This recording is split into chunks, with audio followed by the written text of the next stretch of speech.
Hi, I'm Pastor Charlie, and in this video I'm talking you through supine hand-leg opposite lifts. It's actually a really hard coordination exercise and I find this one really challenging. I'm going to show you first of all, before I lie on the floor and run through the exercise, it's kind of this action. Squidge back a bit. So it's going to be like that.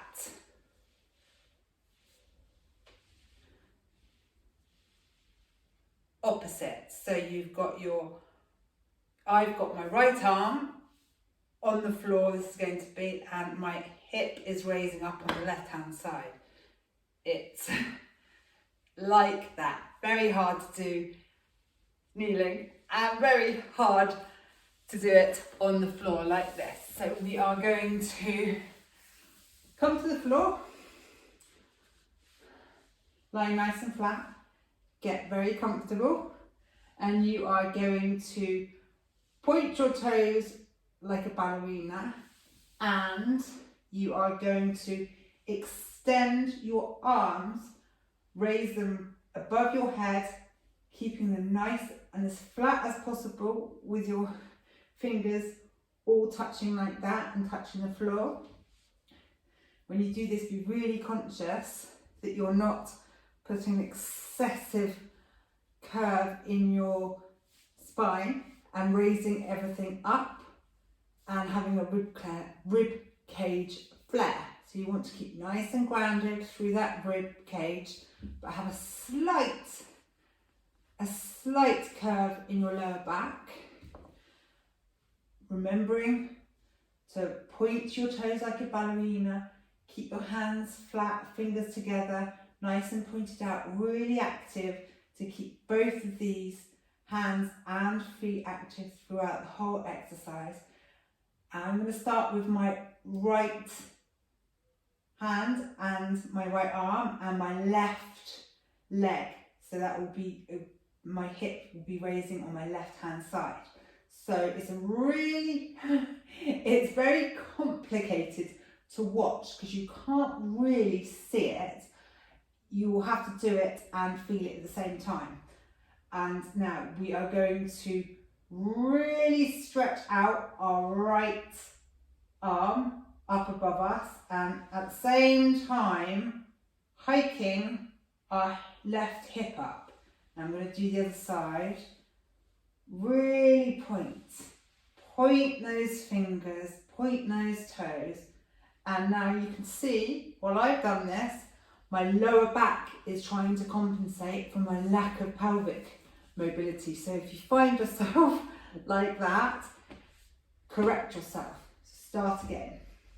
It's far better to do 2 or 3 really good ones rather than do 20 really rubbish ones.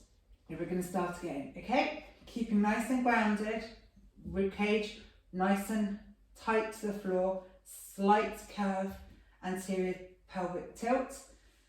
Point, hands, fingers, feet, same side. So I'm gliding my right hand and my left hip and alternate. Very tricky move. Remembering to breathe, keeping your rib cage nice and grounded. Lots of cues to remember here.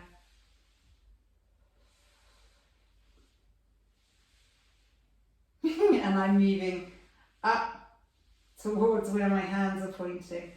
So I'm being a little caterpillar.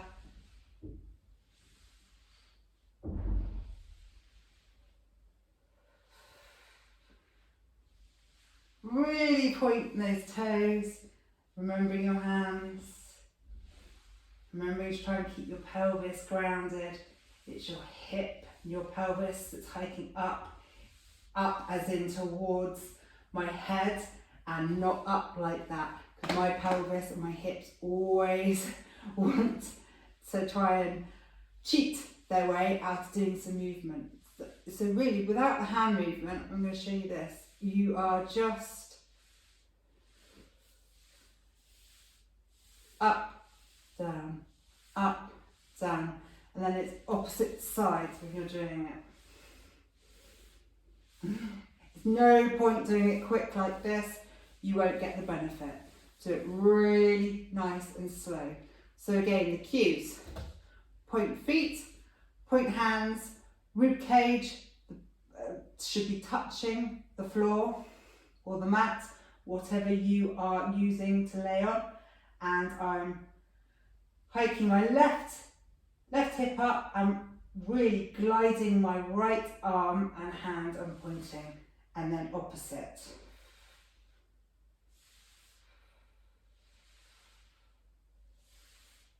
Keeping everything grounded. It's a very slight movement. Try and relax everything while you're concentrating. I am really rubbish at this, so I need to do much more of that. Have a go and try and do at least 5, and then work up to doing 3 sets of 10. Really nice and slowly and controlled. And just remember, point your feet and have your hands flat on the floor and your arms and your fingers all close together.